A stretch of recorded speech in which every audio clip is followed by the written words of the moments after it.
Good evening, ladies and gentlemen, and all those who are watching us live now on YouTube and on Facebook.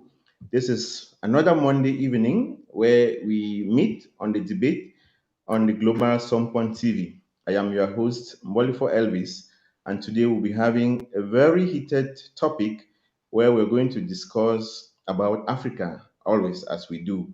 And today, the topic we are looking at is and asking ourselves the question: can Africa uh, as be a global partner in the international arena by 2063? And we want to know if uh, Africa consuming made, or if we consume made in Africa, we can be prepared to achieve this agenda 2063 by the time we get there. So, ladies and gentlemen, this afternoon we'll be welcoming Mr. Roland Kwemain, who will be thrilling us and telling us more about the importance of consuming Africa. And equally, we have another guest who will be joining us very soon in the studio, and he is none other than Christopher Kebi. Ladies and gentlemen, it's going to be a nice time with you. And before Mr. Roland joins us, I would like to take Mr. Christopher joins us. I would like to take Mr. Roland, who for 2 or 3 minutes will tell us a bit about himself before we get actually into the debate, where we will be looking at how can consuming made in Africa prepare the continent to this achievement by 2063. Mr. Roland, you're so welcome to our platform. This is your platform. This is your space. So feel at home and tell us a bit about yourself.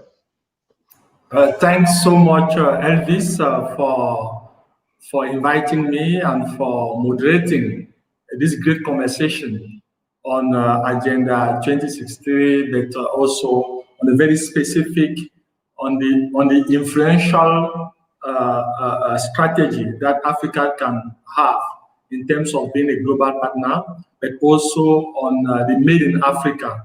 These are topics that are so dear to me. So I'm Roland Kwemain. I'm a leadership coach and also a trainer. I run an organization called Go Ahead Africa Limited. It is a firm that was created 10 years ago when I just finished as JCI world president. So Go Ahead Africa, we train leaders, managers, and entrepreneurs today in more than 12 African countries, essentially helping them to create cohesion and team spirit in the organization, but also to help them having strategic vision. But last but not the least, we also use a tool like CSR and also QHSE. So we are based in Cameroon. We were in Boya, but for the past 2 years, we relocated in Douala. That's who Roland Kwemain is, but I'm more known also as JCI president. Junior Chairman International is a worldwide federation of young leaders and entrepreneurs. We are in 125 countries. It's an organization that was created in 1915 in St. Louis, USA. We empower young people to develop 4 skills: leadership, entrepreneurship, social responsibility, and fellowship. We are strongly convinced that if young people have these skills, they will become true change agents. So that's who Roland Kwemain is. I'm married and I have 3 kids. That's sometimes quite difficult. Then I'm also an author. The book, The Impact of One. So that's Roland Kwemain. Thank you so much, Mr. Kwemain. It's so interesting to have you. And you're just a square peg in a square hole, that today we are talking of Africa as a global partner in the international arena by 2063, and equally looking at how can consuming made in Africa prepare the continent to this achievement. And you say you are an entrepreneur, a trainer, a coach, so we just had the right person. And your team or your organization seeks to promote cohesion, team spirit, and you're based in Cameroon, precisely in Douala. We are so happy to have you on our program, and we are sure that you are going to edify us. You're going to tell us more about the importance of consuming made in Africa. We still have one panelist who will be joining us, Mr. Christopher Kebi. All right, Mr. Christopher is with us. Mr. Christopher, You're so welcome to our platform. Can we know who you are, Mr. Uh, Christopher Kebi? Thank you very much. Can you hear me okay? I'm getting you 5 on 5. Good. So thank you for the opportunity, colleagues. I'm happy to be part of this discussion.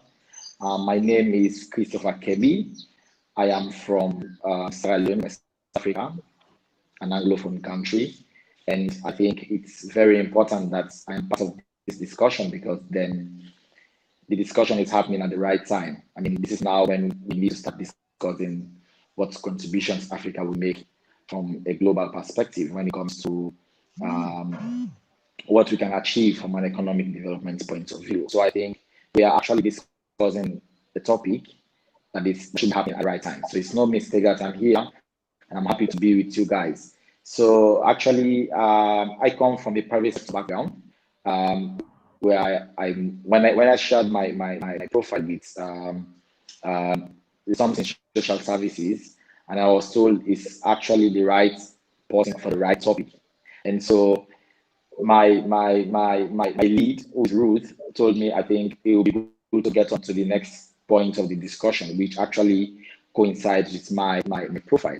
So I am actually a private sector development professional, and I've been in that space for the past 11 years, working basically on private sector projects like agriculture, working on market systems development projects that promote farmers, local businesses, and entrepreneurs to produce what they can eat and contribute to the national economic development goals. So I think I am so happy to be here because, like I said, it's the right time, and then we are just about discussing the issues that we really need to be talking about to make sure Africa contributes to the global trend in economics, trade, and business. And so, yes, I want to thank you all. Thank you so much for being on our platform. We are happy to have you, a private sector development professional who is almost involved in many fields of influence. We are happy to have you this afternoon. And we will get into our topic, having heard from you, who you are, where you come from. I want to iterate equally that Mr. Christopher Kebi is from Sierra Leone. So we work with youths, with adults, Africans from all the areas. We are not biased, we are not limited. And so this is your space, like I said already, and you are always at home when you are with Sunpon Global Services. Thank you so much. And I get to the very first question, which you will sound maybe embarrassing because Africa is considered as a beautiful continent with unmeasurable wealth.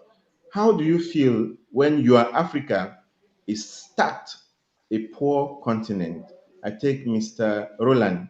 What is your feeling when your own Africa that you see overwhelmingly blessed, tagged as a poor continent?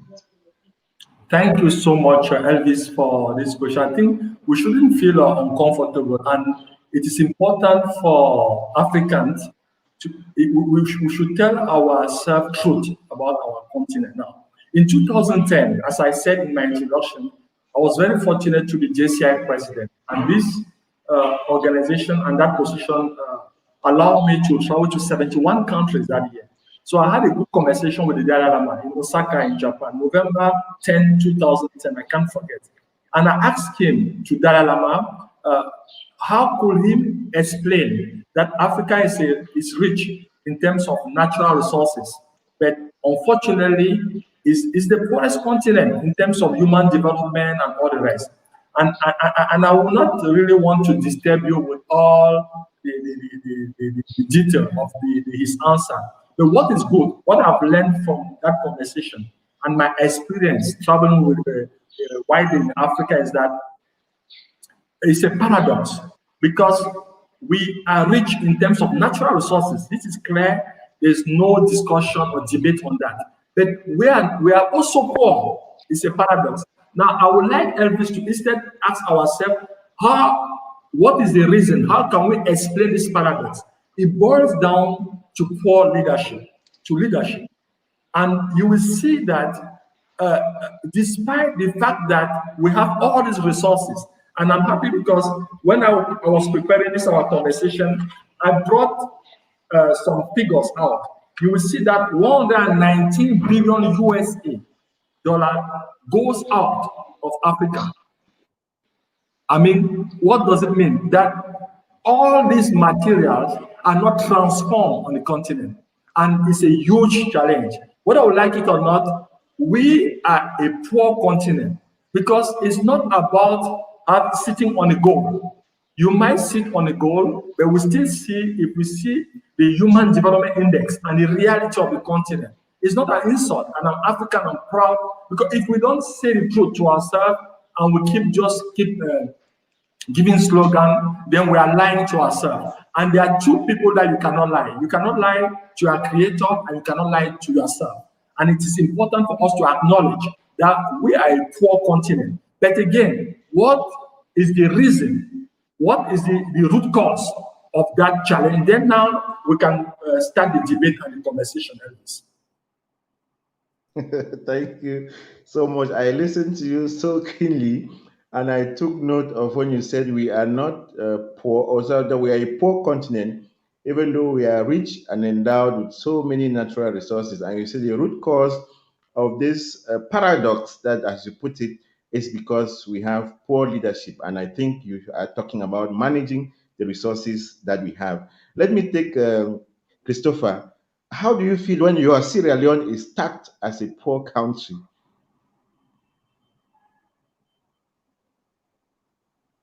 Unmute your microphone. I'm sure it's muted. Sorry, I think Okay. I am very thrilled with that statement, because then, like Roland said, that's a big paradox. It's highly paradoxical. So I think we should not be dampened. Our spirit should not be dampened by that description of how the continent is, or what the continent is. I think we should be more challenged to ensuring that we are able to turn those paradoxical statements to better fortune, because then we have everything to make that happen. So I want to start by saying, I think Africa is blessed, because the natural resources that we have in Africa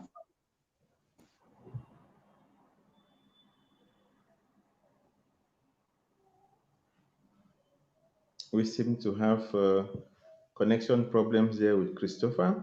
I think he will be coming back. He's telling us that Africa is quite blessed and that we are rich. And if I link it with Mr. Roland, you said it is poor management. Before waiting to take Christopher again, I will queue up with you, Mr. Kwemain. I think you say we are poor. It's like I'm getting Christopher. Okay, we lost Christopher.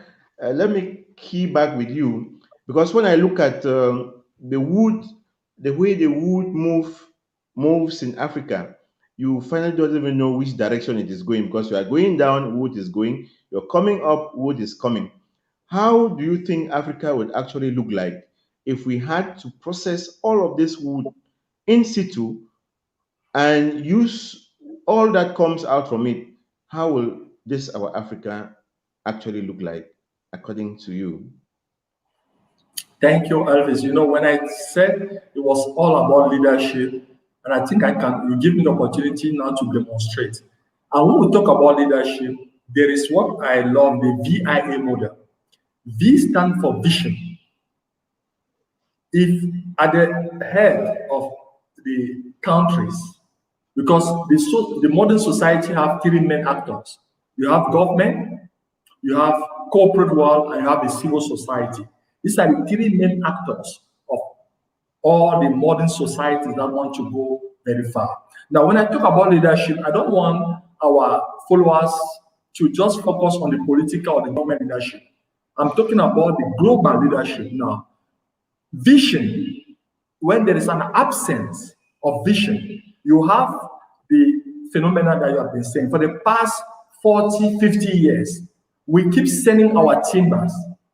I mean, it's sad to see the level of the destruction of all these timbers going out. I think Christopher is back. Do you want us to take Christopher, or should I continue? I will take him later.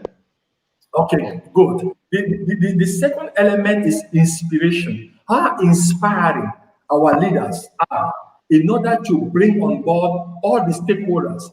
in terms of their vision. And last but not the least, how action-oriented. Now, you tell me, Elvis, how can you explain that 40, 50, 60 years after independence, our wood will just be going out like that? Do you think there's someone that is imposing that to us?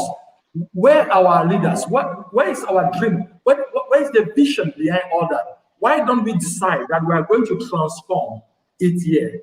It's a matter of having. Now, the explanation is also as simple. You will see that corruption will jump in.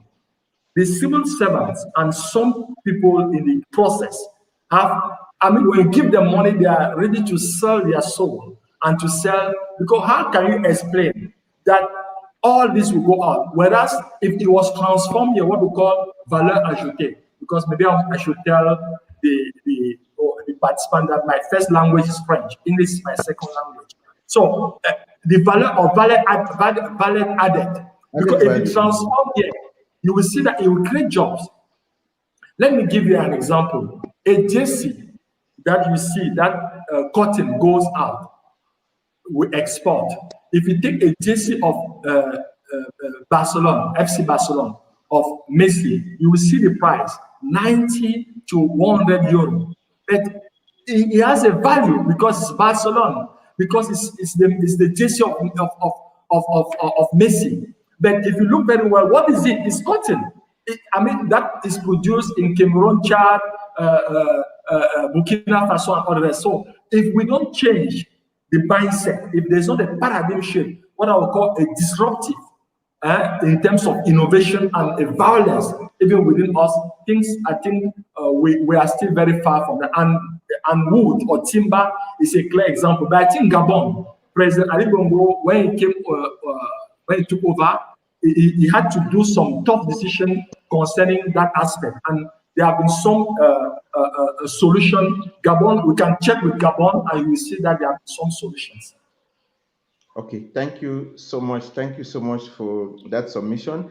You talk of if we have to transform all our raw materials here in Africa, we are going not only create jobs, we're equally going to increase the standard of lives of the Africans, of course, and that is taking us to a very sensitive aspect already when you talk of job creation, and we know the number of youths, African youths, who are jobless, whereas these raw materials, if processed in situ, would have created and solved this job issue. Thank you so much. Let me take Mr.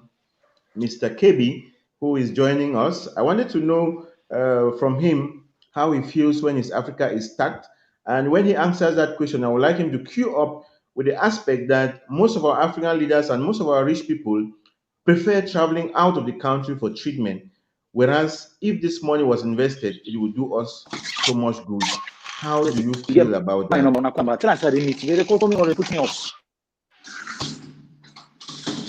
Mr. Kebi again is lost.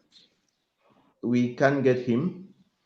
Like we're saying that if we have to transform our raw materials here, it is actually going to do us much good and solve many problems, because when you talk equally of consuming Africa, sometimes we do not consume the Africa because the things are not transformed in place. And I was just about asking Christopher how he feels or what he thinks would have actually happened to Africa if all the rich men, let me put it that way, wealthy Africans who prefer going out of the country rather than equipping and training equally professionals here who can take care of the health of Africans as well as themselves, because they are Africans, even though they are wealthy. It is not everybody who is able to go out of the country for treatment. How would it have looked like if we could train and build good training centers here for nurses, and those centers are well equipped that when you come out there as a nurse or a doctor, practical is at your fingertips and you are able to solve any health problem that is presented to you. Do you feel comfortable that we don't have hospitals and we get the sums of money that our rich people and our leaders spend out of the country? Is that rational to you? I think, again, it boils down to one of the strong leadership principles, leading by example. Now, if you look the way we dress, the way we eat, the way we speak, the way we do things, you will see very well that it's not endorsed in our culture. And I've been very inspired by the Asians. Look, if you take the case of Japan, they took from the Western world the technology, but they kept their tradition. Now, and again, it is quite difficult if we produce what we don't consume and we consume what we don't produce. We are really in total, I don't want to say mess to respect our viewers, but again, you said our leaders, they go to the Western world for treatment. Why are you even going there, Elvis? Where do our leaders go for holidays? Where do the African that think he has succeeded? He will tell you, I've gone to weekend in Paris for the French colonized African countries. For the Anglophone colonized London, they are very proud to say they were in London. They are very proud to say they graduated from Harvard. You know, and this is what boiled down to my conversation there. You know, the inferiority complex is an illness that we need to treat. When you look now, let me say, if we have built outstanding hospitals in Africa, when you look at a country like Germany or even USA, the great medical doctors are Africans. They are Africans. So it means that we are very outstanding. But the problem is that if the environment here is not conducive, all this brain, they are going elsewhere. So it is important that the infrastructure, if you take Rwanda, Rwanda is an example that many things can happen there. I don't think if you take the case of Rwanda or South Africa that they go out for the treatment. Again, it boils down, I'm sorry, Elvis, to leadership. Do we have that will? And there's a sacrifice, there's a price to pay. We must lead by example. Let me give another example. It's Nigeria. Since 1978, 79, Nigeria stopped importing okrika, what we call second-hand cloth. Now, what is the impact of that? The industry, the fabric, the fashion industry is just amazing. You know, you can go on TV, if you see the anchor, the way they dress, you see their head of state, the way they dress. This dress I'm wearing is from Mali. So what I'm trying to say is that the local economy must be pushed by the leadership. Cote d'Ivoire is another example. When President Gbagbo came on power, he completely changed his dress code. And that has a huge impact on the way Ivorian, the fashion industry had to explode. I have seen young Ivorian, how it has transformed the way they dress. So again, we should lead by example. What do we eat? How do we eat? What do we wear? How do we wear them? Where do we go on health days? Where do we go and treat ourselves?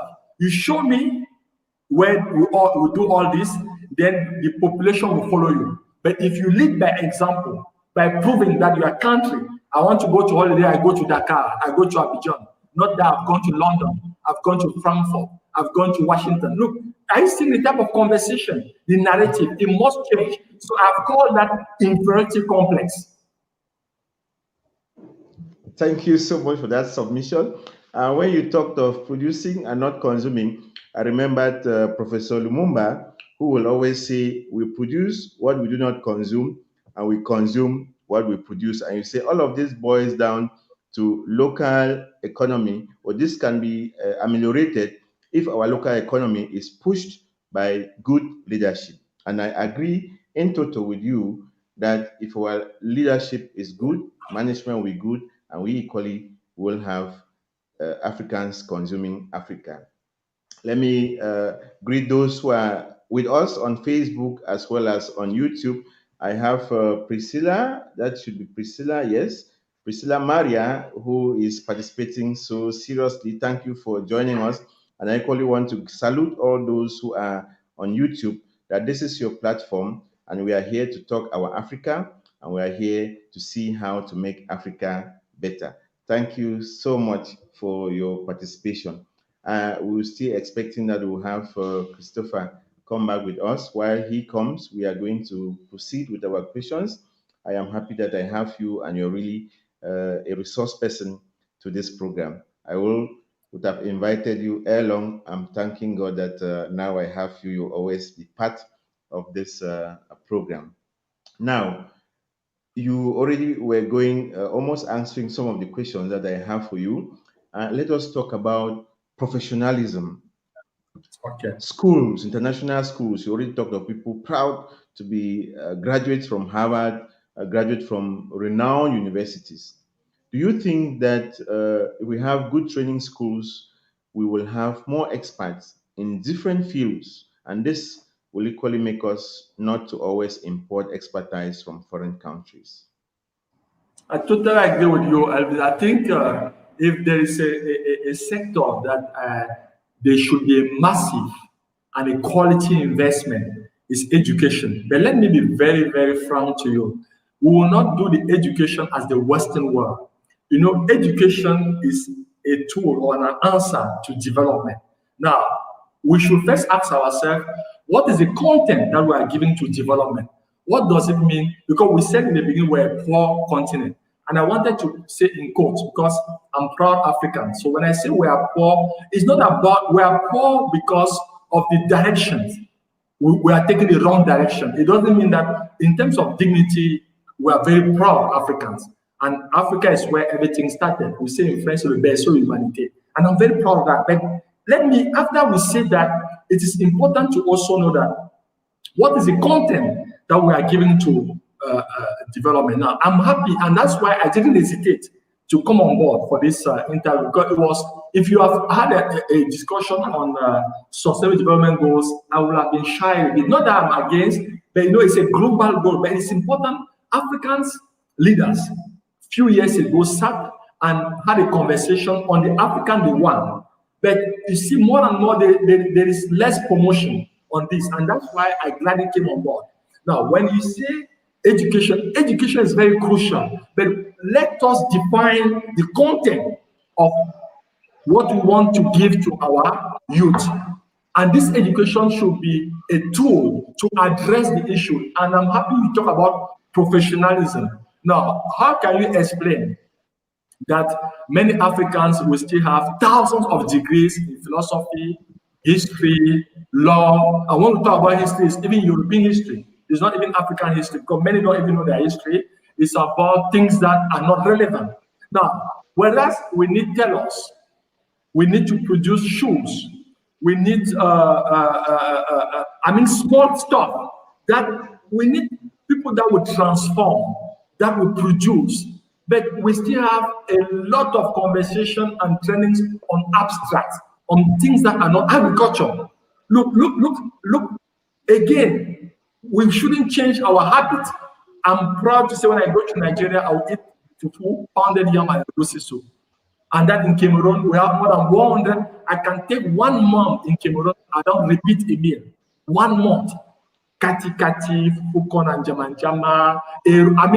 1 month without repeating. But you will still see some people that want to be eating some funny stuff coming from Europe that have taken 1 month to come here, that are not even good for our health in foreign companies. So there's a lot of work to do.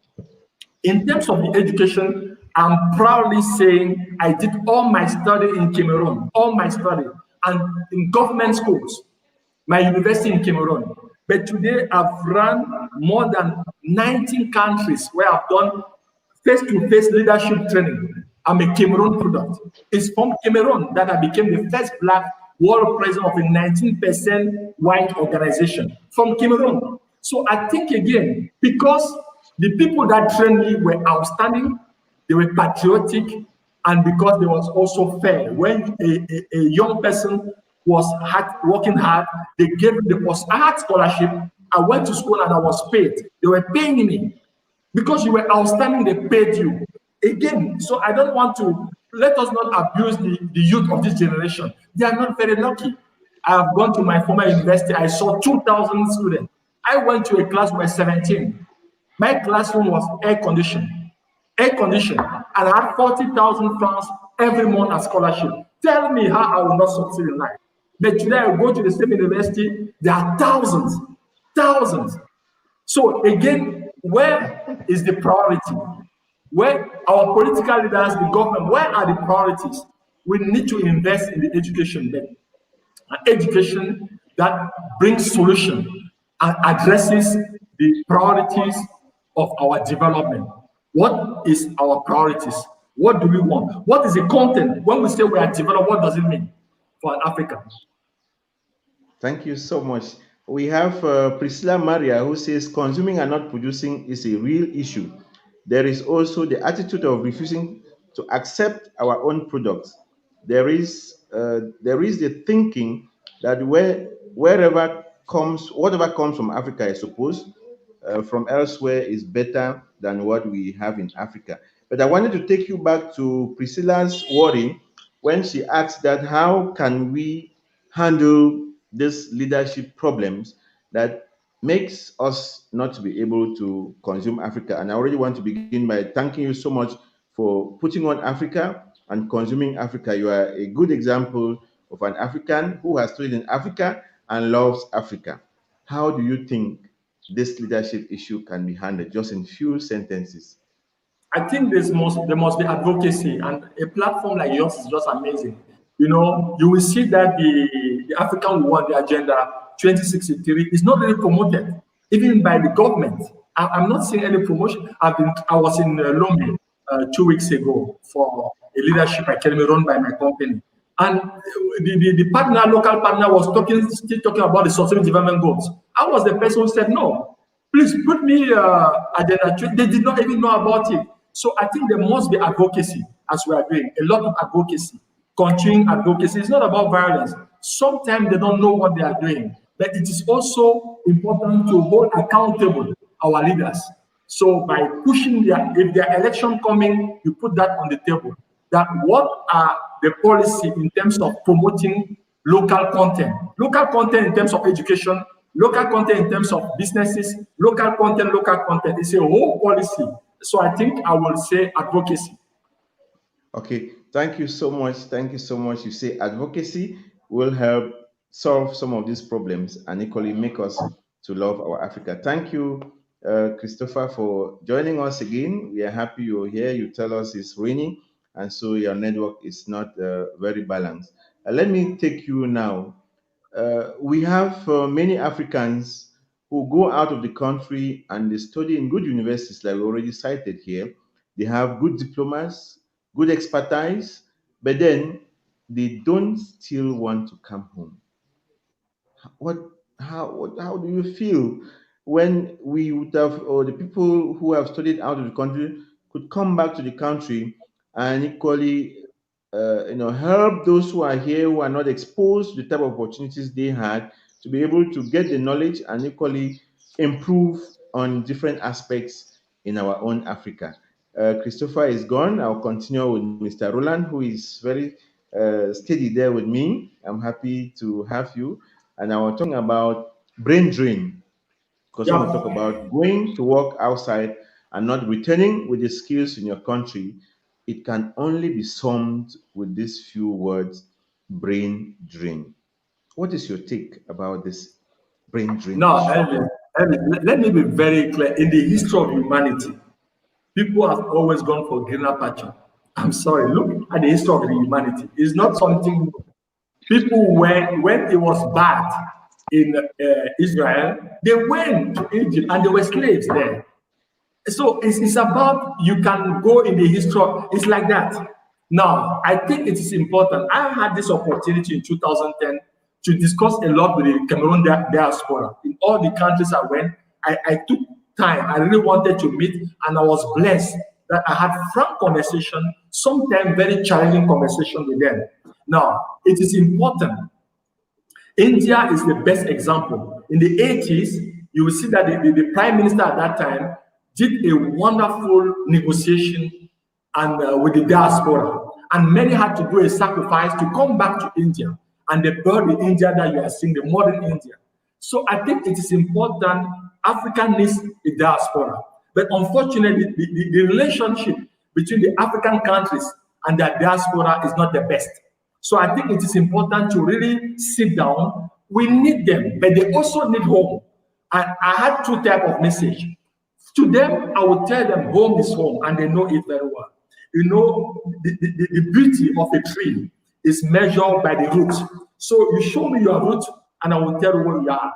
Now they are doing great work in Germany, in France, in UK, in America, all over. But they all know that home is home. They need home, and we know as Africans that our roots are very strong. But it is also important for the governments in Africa to make sure that they go and negotiate, because these guys, these men and women, are outstanding in their various fields. Because they are really doing so well there. We need to talk to them, but we also need to give them a special consideration. I don't know, like double nationalities. We should see it will not kill them. And we should also look for a way where there is a platform of honest conversation with the diaspora. And I think they can play an event. There is a project called The Retaining. It's an amazing lady in Germany, Miranda Oben. I think I will invite you to invite her in the next conversation. She has been doing an amazing, and I've been patronizing the job she's doing every year for the past 4 years. She come back home with some diaspora, and we spend 2 days brainstorming, and some have started doing businesses in Cameroon. What I'm trying to say, when they've gone to the Western world, the standard is different. The culture is different. When you come now back home, our speed is not the same speed. The way our core is not the same. So it is important to have this mutual understanding. If you come from Europe and you look at the local people here with some way, it might not work. So we need just to strike a balance, but we need each other. The African countries need their diaspora. Diaspora also needs where they come from, because where they are, they keep reminding them that, I'm sorry, they are not as welcome, and home is home. So I think it is very important that we have that match, which is not difficult if there's good faith. There's this African proverb, I want to conclude on that. Where there is love, there is no darkness. If we love each other, we are not going to see problems. It's when there is no love that you start to see, oh, the government is corrupt, oh, this tribalism, oh, they don't like us. And we start to say, oh, diaspora, they are very violent, they don't respect us. So it's because there is no love. If we bring love into all this, I think we are going to have a win-win relationship with diaspora. And we can't fight the brain and feed the servo. It's difficult because they are going there because that's life. It's better there. But it's up to us to make sure that home has something that they don't have. And what we have here, our local food, our culture, the perfume, and all the rest, there's something that we have here that they don't have. And we just need to see how we can have win-win relationship. Thank you. When you talk about win-win relationship, I think of symbiosis, where all of us are comfortable. Nobody is parasitic on each other, and nobody is dying because somebody is depending on him or her. Thank you so much. You say where there is love, there is no darkness. It means that if love prevails, we are going to work hand in gloves, and we're going to make Africa very better. Thank you so much, and welcome back, Christopher. He has not been able to join us so well on the program because of his network. Thank you for coming back. Can you get me, Christopher? Yes, Elvis, I can hear you. I'm sorry, the internet is very bad here. It's raining right now, and so yeah, that is Africa for us, and that is how the network functions when we have rains. Let me take you with a question. I won't want to repeat most of the things that I've discussed with Mr. Roland, but I just wanted to know from you, what is the situation of your health or social facilities in your country, given that most of our people will prefer going out of the country for holidays, like Mr. Roland said already, or for health or for shopping equally? What is the situation in Sierra Leone? Are they loving their country and consuming Sierra Leone? I think, thank you very much, Elvis, for that. But I would frankly say that in my country, like many African countries, you find people flying away to seek better services in terms of health and maybe other social amenities. And this has happened for quite a long time. And our leaders actually have been contributing poorly to that, because like Roland said, I was hearing him when he said sometimes our presidents, our people in authority get sick. What they do is they try to fly out and get medication somewhere else. That's so appalling. I mean, it's very discouraging, because if you cannot trust your own health system, you have to run away to find better health facilities as a leader. I mean, that's a huge slap on your face. So I think, yes, it's true that our people actually mostly, they shun the services because it's not better, or sometimes the quality is not there.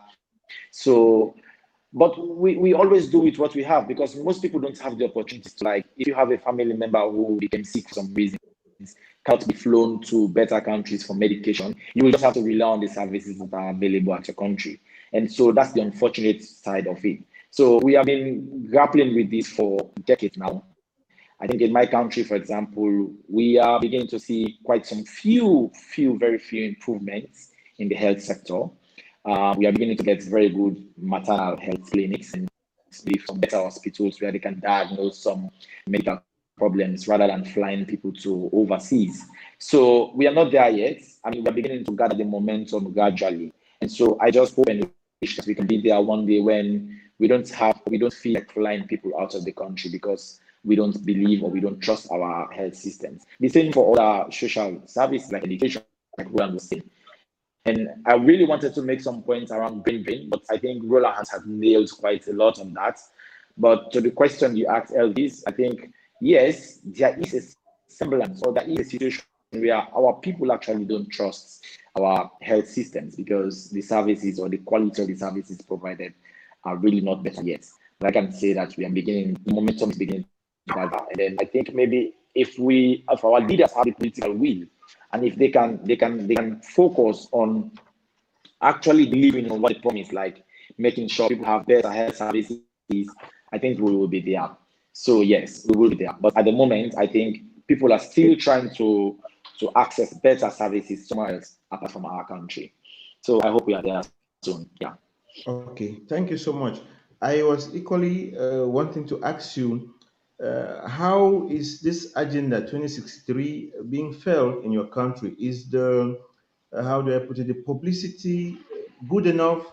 Are youths aware that we have an agenda? Because they are actually the people who will feel the influence and the impact of this agenda if we prepare it now properly, so that by that time or before that time, we actually are achieving all the things that we are aiming to achieve. Is there good publicity of the agenda in your country that youths are very abreast with what we have concerning this agenda?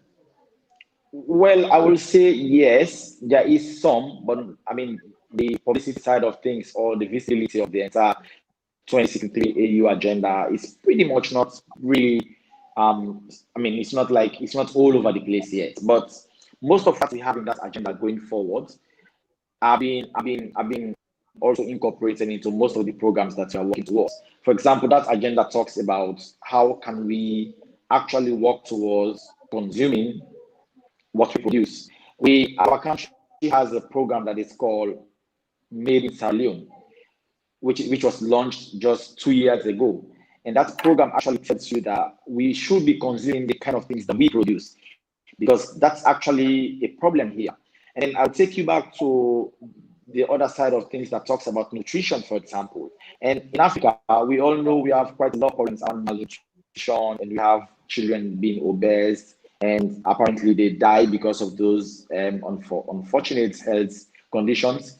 But those are issues that we are supposed to be able to tackle because we have almost all the resources to do that. But we're not able to tackle them. Our population is being drained down by death because, for example, people are not able to eat nutritious food. So one of the projects where I worked talks about Made in Sierra Leone. People should consume actually what we produce in Sierra Leone, which also explains that we try to encourage people to grow vegetables, eat healthy, and then we have these foods like in Africa, in Sierra Leone here, we have our local dishes that we call potato chips. It's highly nutritious, but you will find out that in fact our people don't consume it that much. They don't consume it that much, and then we have the capacity, in fact, to even grow vegetables like tomatoes, cucumbers. All of these are supposed to be contributing to our nutrition status, but then you find our people not actually consuming it, and you don't have too many people even engaging in growing them. So this project actually was talking about encouraging farmers to grow nutritious food that they can consume, and then close that gap on nutrition from that side, and then thereby also, solving that problem of early death because of malnutrition and other things. So yeah, I think for now, the publicity is actually not there yet, as you would imagine it, but then it's beginning to gain momentum gradually. Now we are challenged to make sure it's widely known, and I mean the programs that we are working on in the country nationally also begin to look at what the agenda talks about, and then so that we can all move towards that trend and make sure we achieve actually what the agenda is talking about by 2063. All right, thank you so much. You talked about growing potatoes and that people don't love to eat your local meals, which are so nutritive. And I remember Roland saying that people prefer to eat canned foods that have taken months to reach Africa, and they surely reach sometimes when they are almost bad, and you find them being liquidated along our streets. And we eat, and those who eat them think that they are so wealthy and that they are feeding well. Thank you too for being on the platform. You're really trilling minds and really telling people just what they have to know, not what they want to hear. Thank you so much for being there. And I look at, I take this imagination. Roland, imagine Africa being an international commercial zone, like we have Cotonou, we have Marrakech, Windhoek, Yaoundé, and Arusha. How do you think, if we have to multiply some of these commercial zones where you can come buy everything you want to buy, or specified, like we have Cotonou, which is known for its cars, vehicles, shopping. Those who want to buy cars, sometimes they go up to Cotonou. If we have to multiply a whole belt of all of these zones with good markets, with Africa, of course, consuming or African products, how do you envisage Africa if we have all of this, Mr. Roland? The first thing we have to do, and I'm happy because I will speak on what I try, and again, I'll come back to 2010. 2010, when I was JCI president, 17 African countries were celebrating their independence, 50 years, Golden Jubilee, and all the rest. So I had this exercise. I visited almost those countries, and I was blessed to meet some of the head of state. The people I wanted to meet were young people, to ask them what is their vision about their country for the next 25 or 50 years. Now, you will not believe me that it was a quite difficult exercise, because we don't put things in perspective.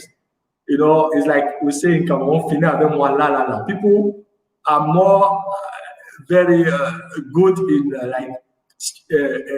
transactional leadership or situational leadership. But transformational leadership is something that is very far from us, which is what we really need now. Why I'm saying this, there's some of the few head of state that received me. I asked one thing, I had one favor. I told them it is a pity that 50 years after independence, and I had a diplomatic passport, it was more difficult for me to travel within Africa. I took out, because I did that year, out of the 71 countries, I think I did, if I'm not wrong, 27 African countries. And I had on my passport 23 visas, African visas. Whereas one Schengen visa, I was covering 27 or 28 European countries. With one US visa, I had USA and many Latin American countries. Now, I'm just trying to explain so that with one Japanese visa, I had many Asian and Pacific countries. But I, with a diplomatic passport from Cameroon, I was visa free in 2010, Nigeria, Congo, Brazzaville, I think Rwanda. Like 4, 5, but all the rest I had to take visas. Now, Elvis, maybe you might not know, the biggest challenge of Africa, I said it again, we are poor because of our leadership, the human resources. Now, if human being, we don't discuss, we don't meet, I would think that Christopher, my brother from Sierra Leone, what is the difference between Christopher and me? Nothing. If you ask a Western guy, you don't tell someone that Christopher is from Sierra Leone. Nobody will know we are Africans. Why are we focusing on what divides us than what unites us? The first or one solution, no visa for Africans in Africa. If you cancel it, you will see the movement of, because when there's no movement of people, that's the end. Human beings are very powerful than everything. If we don't migrate, if Christopher cannot come to Cameroon, easily. It needs visa. If I cannot go to Sierra Leone because I need visa, then we're in total mess. Number one. But I'm happy that Rwanda did it. Now I know President Talon did it since 2 years for Africa no visa. I think some countries, Togo, you take as an arrival. Now, it is important that we first cancel. Senegal also did it already. But you have less than 7 African countries out of 54 that are visa free for Africans. It's a shame. It's a pity. We need to first stop it. Number one. Thank you. No, number two, in terms of solution, is that we need to have continental airlines. If you look at Sky, I'm very proud, Ethiopian, Kenyan. Now, South Africans, we need major airlines that are going to facilitate. Sometimes, for me to go to an African country, I need to travel for almost 12 hours for just a 2 hours trip because there is no direct flight. But all this because there's no movement of people. If we facilitate, look how it's easy to go to Dubai. So easy because there's a whole vision behind. But it's more difficult for a Cameroonian or more difficult for other Africans to come to Cameroon. I've had some partners from Burkina Faso that came and they sent them back. I'm not talking about television, what I've witnessed, because I forgot to take their visa on. Now, if we don't do that, if there is not the political will to kill the visa, then not to have airlines that can permit them huge investment in terms of transport, maritime and road, then we are fine. So those are, Elvis, some of the solutions that can help us to make sure that, okay, Cotonou becomes a wonderful hub in terms of buying cars, that Abuja become, or Lagos, a central for culture, that Makech for culture, and we need to sit and say, okay, Sierra Leone, what do you have that maybe Cote d'Ivoire don't have? But we shouldn't it's not about competition. A lot of competition within African countries. There must be more collaboration. Thank you so much. I want to acknowledge the presence of Chik Asha, who is watching us equally on Facebook, and to laud the effort of Priscilla Maria, who is there and participating with us. Christopher, let me come to you. Before I get to, I want to really appreciate Roland. You say we need visa-free to move around Africa, and now we have continental airlines to facilitate movement. And when you go that direction, we are looking already at how we can interconnect ourselves so that made in Africa can circulate equally easily in the African continent. Thank you so much. I take Christopher. How can consuming made in Africa, this is the raison d'etre of our discussion today. How can consuming made in Africa, everything being equal, prepare Africa to becoming a global partner? I want to thank Roland very much. I think he touched on some very important issues that is boiling around how Africa should evolve and become ultimately a global partner. So, Elvis and Roland, you will want to understand that I read a report from the UN which said the Africa population may increase by 2.5 billion people before 2050. Don't forget, that's also even before 2063. Okay, so which means that's about 26% of the world's population that we are talking about, which gives us the more advantage to be able to do quite a lot. So it tells you that we have the requisite human resource to challenge or to become a global partner before or by 2063, which we're working towards. So having said that, I think what we should focus on right now is to make sure that we mobilize the resources that we have properly to make sure we are able to meet those demanding trends. I think population-wise, we'll be looking at some of the factors. Let's look at production. Now we are talking about consuming what we produce. Let's go back to basic economics. We talked about the main factors of production. If you look at land, we are talking about natural resource. We have it. And when we talk about labor, and look at what the UN has projected as far as our population will be by 2050. So which means that we have the human resource, we have the capital, the labor to actually do the type of work, whether in agriculture or any other sector, to make sure we are able to consume what we actually produce. Again, the other thing is we have to have the mindset has to change. There has to be a complete shift of mindsets. People feel that everything European is better than what comes from Africa. That is why you find out people go more for European products because they think it's better than the African products. It's about the mentality again. We have to make sure we conscientize people. There has to be advocacy, like Roland said. People should start understanding that what we grow is ours. It's only by consuming them that we can change the narrative of Africa. And I will tell you, colleagues, I will tell you, even when it comes to numbers, when it comes to national development issues, one of the major problems that is affecting development in this part of the continent is the fact that we are a more net importer. We are more like net importing countries. We import almost everything, including the things that we consume. Simple consumables like sugar, like butter. For us, even like rice, we are actually importing. So you tell me, as far as national GDPs are concerned, if you want to change the narratives around your GDPs, you have to ensure that you increase your export level against what you import. And there's no correlation around that. It's happening on the opposite end. So what you see happening actually is you find African countries importing more from European countries. They are making European countries or developed countries, and they are making their economies better than ours. When in fact, we have the manpower, we have the resources as far as our population is concerned to produce and consume what we have.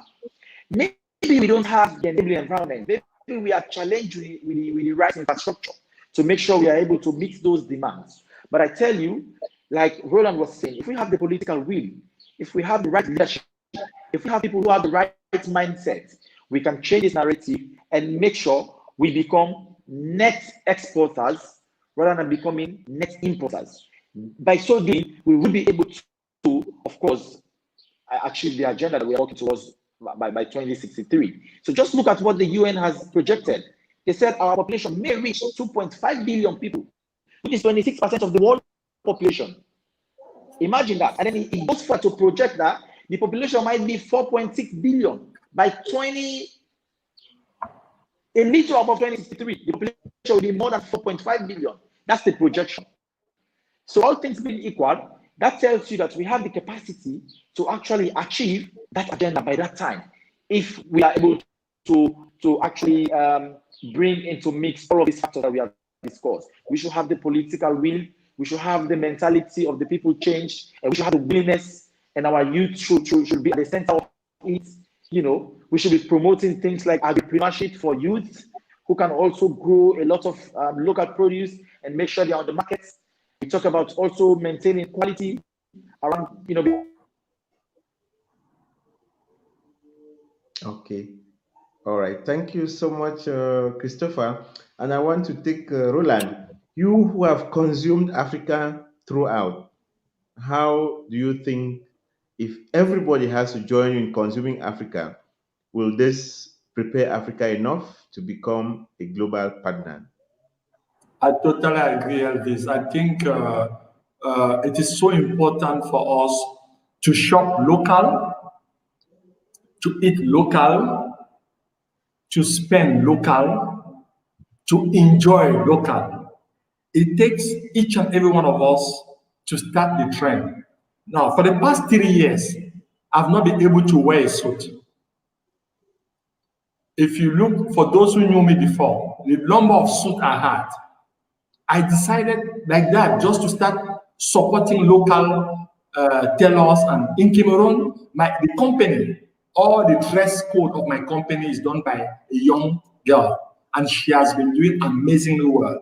I succeeded to convince my client for their retreat, their team building, to be wearing local fabric. And today, everybody is happy in terms of CSR for the multinational, supporting local economy. The way forward is entrepreneurship. We should stop excuses. It is time to reject the excuses we have heard for decades about why we can't do more to help African entrepreneurs. We should support them. Number two is in terms of research and development, investment. It must be spread across all regions of the continent. not to focus only on big cities, also the rural areas. We shouldn't forget, more than 85% of our economy is informal economy. We need to see how we can empower and make sure that we even train and help them to come out from the informal economy. And last but not the least, we need to promote the intercontinental trade free zone. It is a wonderful tool, and I'm happy under the leadership of President Paul Kagame. It's something he really push. We should take ownership of it, and I think it's a blessing for the African continent. We should promote business within Africa. We can see MTN, UBA, EcoBank, and all the rest, but we can see it also at local and small level. So the way forward is entrepreneurship. Way forward. Yes, Roland, Christopher, one last word from you. We are almost at the neck of time. Yes, let me have you. I think Roland actually touched the point. It's the way to go is entrepreneurship, and the way to go is private sector. So if we have our private sector space becomes more vibrant, and then I think we will be able to achieve the agenda towards 2060, which is actually consuming what we produce. It's actually ensuring that our youthful population is more energetic, are engaged in meaningful businesses. And that is if we are able to actually manage some of those challenges around setting up businesses or having incubators or making sure you have the necessary support required, such as like ensuring there is this gap. There is always this relationship between people who have the capital to lend to these businesses, to make sure these businesses are able to get established and start moving, then we will be there. But if we don't do that, I think if we don't do that, then I think it's a problem. But that's what we should be working on. We should be looking more at the entrepreneurship space for our youth population, and then promoting the right business environment. Yeah. Thank you so much for that powerful last word. Remember, today we're looking at Africa as a global partner in the international arena by 2063, and how consuming Africa can make us to achieve this by 2063. And I want to thank the two of you, Mr. Christopher Kebi and Mr. Roland Kwemain, for being there for us. It's been a wonderful debate, and time is always so short when we have many things to discuss. I want to thank you so heartily, and even those who are watching us live on Facebook as well as on YouTube. I leave you with these words which are given to us by Mr. Roland, that we should shop local, eat local, enjoy local, and support everything local that we have around us. And Africa will be what we want it to be by 2063. And you added equally that we should love and accept our products, have good advocacy, study and come back home so that we can share our experiences, and that Africa meets the diaspora and double nationality can even given to them so that they circulate freely. And you talk of visa-free Africa, where any African goes anywhere. You equally mentioned something very important, that Africans love to hang on what divides them than what brings them together. And we are so happy to have had two of you. It's so excellent discussion, and we hope to have you again on our TV. Thank you so much, ladies and gentlemen. It's been a wonderful time with you. Bye-bye for now. God bless Africa.